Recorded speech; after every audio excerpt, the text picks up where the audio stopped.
आपके पास भी सवाल लेकर के आऊंगा मैं, लेकिन एक चीज जो दलजी जी ने कहा कि टैक्सेशन हमें अगर उसमें कुछ रियायत दी जाए तो वो एक एफआईज के लिए आकर्षण का पॉइंट हो सकता है। अनिल राय जी, ये टैक्सेशन जो है, मुझे एक चीज समझाइए कि अभी हमें यूएस के मार्केट में पैसा लगाना ज्यादा फायदेमंद दिख रहा है भारत के से पैसा निकाल करके।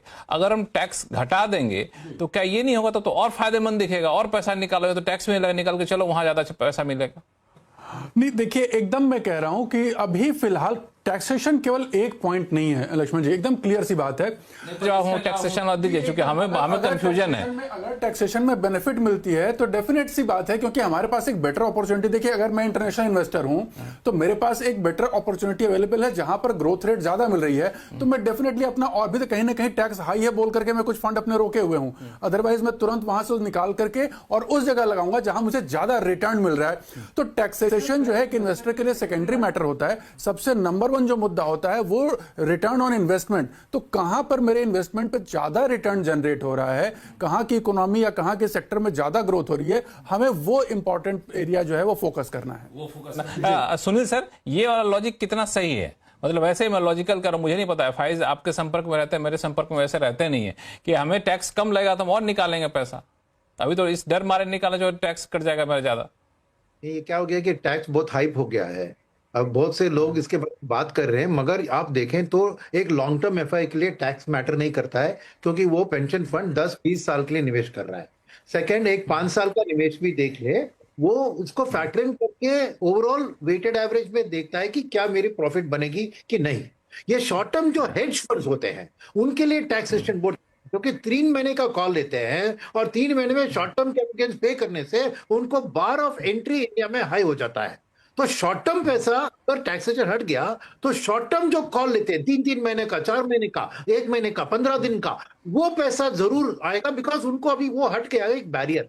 तो शॉर्ट टर्म पैसा आएगा, मगर वो निकलेगा भी इतनी तेजी से जब उन्हें दूसरी मार्केट अट्रैक्टिव दिखती है, राइट। तो मेरा मानना है कि अगर आज कैपिटल गेन्स टैक्स हट गया तो जरूर शॉर्ट टर्म में कुछ आ सकते हैं, मगर क्या वो 3 महीने के टिके रहेंगे, ये सवाल उठता है। तो मेरे ख्याल में टैक्सेशन एक इश्यू है। और अगर आप समझ रहे हैं कि निर्मला जी अगर इक्विटी टैक्सेशन को भी हटाने की बात कर रही है, मेरा मानना है कि नहीं, क्योंकि उन्हें डेट का टैक्सेशन क्यों हटाया ये समझिए। उनका कोई प्यार मोहब्बत नहीं है डेट एफआई से, उनको चाहिए था अपना करेंसी को प्रोटेक्ट करने के लिए, they wanted debt. Second, government के बोरोइंग प्रोग्राम को सपोर्ट करने के लिए एक और इंटरनेशनल इन्वेस्टर को जुटा था। It is a purely selfish act for our need. Selfish माने नेगेटिव मत लीजिए, स्वार्थ, everybody selfish, charity begins at home.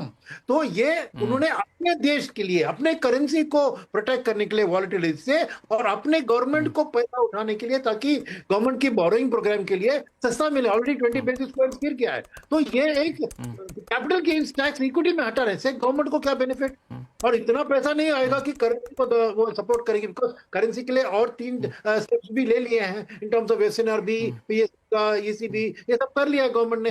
तो अभी इक्विटी टैक्सेशन घटाने की बात नहीं है होगी उनके मन में। अभी तेल भी घटने लगा है और अभी रुपए की स्थिति मजबूत लग रही है, बिकॉज एसएनआरबी के कारण ही 20 से $35 बिलियन इनफ्लोस की बात हो रही है। ऑलरेडी डेट में रिलैक्सेशन देने के बाद 32,000 करोड़ डेट एफआईएस ने निवेश किया है गवर्नमेंट सिक्योरिटीज में।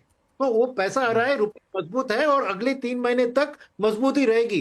तो इससे बेनिफिट ऑलरेडी इक्विटी मार्केट को मिल रहा है, बिकॉज मैंने देखा एफ&ओ डेटा में मैंने देखा कि शॉर्ट्स कम हो रहे हैं, क्योंकि जो इंडिया को एक करेंसी वीकनिंग के कारण एक हेज फंड शॉर्ट करता था, अब 3 महीने में करेंसी वीकन होते नहीं दिख रहा है, तो वो शॉर्ट्स बंद हो रहे हैं।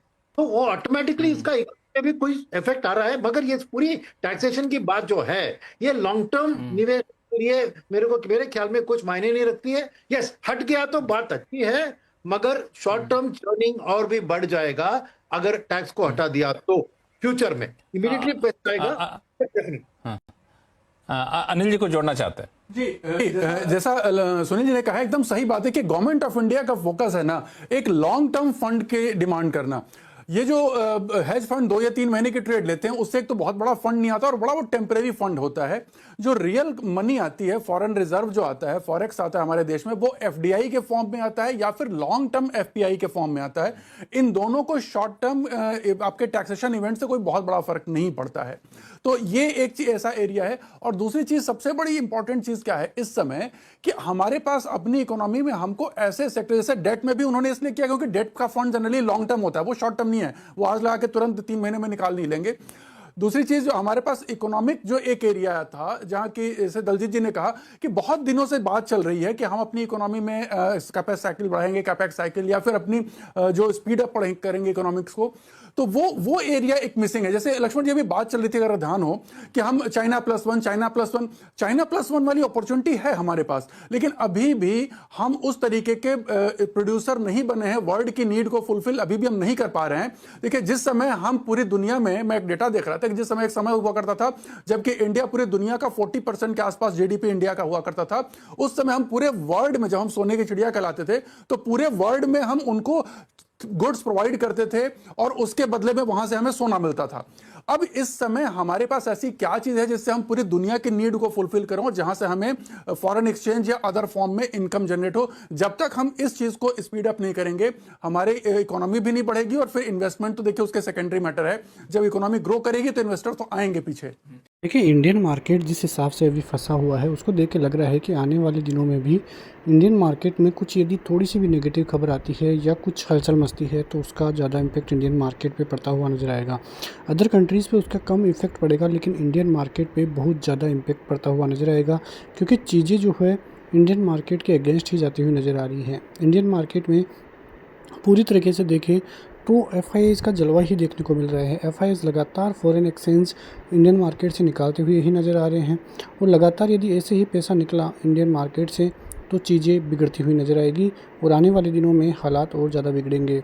देखिए, रुपये की कमज़ोरी के पीछे भी यही कारण था कि इंडियन मार्केट में जो एफआईआईज़ है उन्होंने ज़बरदस्त सेलिंग की। सबसे बड़ा कारण यही था। इसी वजह से रुपये में ज़बरदस्त गिरावट देखने को मिली और चीज़ें बदलती हुई नज़र आई। लेकिन अब आने वाले दिनों में देखना होगा कि क्या चीज़ें बदलती है, क्या इंडियन मार्केट में एफआईआईज़ की वापसी होती है, क्योंकि शुक्रवार का दिन वो दिन था जहां से एक बड़ी बाइंग देखने को मिली। बहुत दिनों बाद में इस बाइंग देखने को मिली है, और यदि वे बाइंग सस्टेन करती है, ज़्यादा नहीं 4 से 5 दिन भी बाज़ार में 4-5 हज़ार करोड़ की बाइंग आती है इंडियन मार्केट की तरफ से, चीज़ें बदलती हुई नज़र आएगी, चीज़ों में बदलाव आएगा, इंडियन मार्केट में एफआईआईज़ का पैसा आएगा, तो फिर इंडियन मार्केट में काफ़ी ज़बरदस्त जो है तेज़ी देखने को मिल सकती है। और ये तेज़ी अब की बार इंडियन मार्केट को जल्द ही ऑल टाइम हाई पे भी पहुंचा सकती है। ऑल टाइम हाई का मतलब ये नहीं है कि बाज़ार 26,000-27,000 के लगभग ही जाएगा, लेकिन बाज़ार में 30,000 के लेवल भी दिखाई दे तो भी कोई बड़ी बात नहीं है, क्योंकि तेज़ी होनी है तो वो एक बहुत बड़ी तेज़ी देखने को मिलेगी। तो देखना होगा कि चीज़ें किस प्रकार से इंडियन मार्केट में बदलेगी। लेकिन फ़िलहाल इंडियन मार्केट में फ़िलहाल तो कमज़ोरी के ही संकेत अभी दिखाई दे रहे हैं, लेकिन एक छोटी सी अच्छी पॉजिटिव खबर भी इंडियन मार्केट को अच्छे लेवलों पर लेकर जा सकती है। तो देखना होगा कि चीज़ें किस प्रकार से इंडियन मार्केट में बदलेगी। देखिए, अब बात करते हैं निफ्टी की। निफ्टी में 24,000 के लेवल्स फ़िलहाल देखने को मिल रहे हैं। 24,250 के लेवल जैसे ही निकलेंगे, एक अच्छी खासी रैली इंडियन मार्केट की तरफ से दिखाई देगी। सपोर्ट जोन 23,800-850 का रहेगा। यदि ये लेवल तोड़ते हैं तो दिक्कतें बढ़ेगी, वरना इंडियन मार्केट में पॉजिटिविटी ही फिलहाल देखने को मिल रही है। बैंक निफ्टी 58,200 का लेवल निकलते ही एक बड़ी रैली दिखाई दे सकती है। सपोर्ट जोन 57,200 57,450 का रहता हुआ नजर आएगा। तो देखना होगा कि आने वाले दिनों में भारतीय बाजारों में किस प्रकार से पॉजिटिविटी दिखाई देगी। अब फ़िलहाल देखें तो इंडियन मार्केट की तरफ से ऐसी कोई न्यूज़ नहीं है जिसकी वजह से लगे कि बड़ी गिरावट देखने को मिलेगी या बड़ा फॉल इंडियन मार्केट में आ सकेगा, लेकिन चीज़ें जो है अब किस प्रकार से बदलती है, बस उस पर ही नज़रें इंडियन मार्केट की रहती हुई नज़र आएगी। मिलते हैं नेक्स्ट वीडियो में, तब तक के लिए जय हिंद।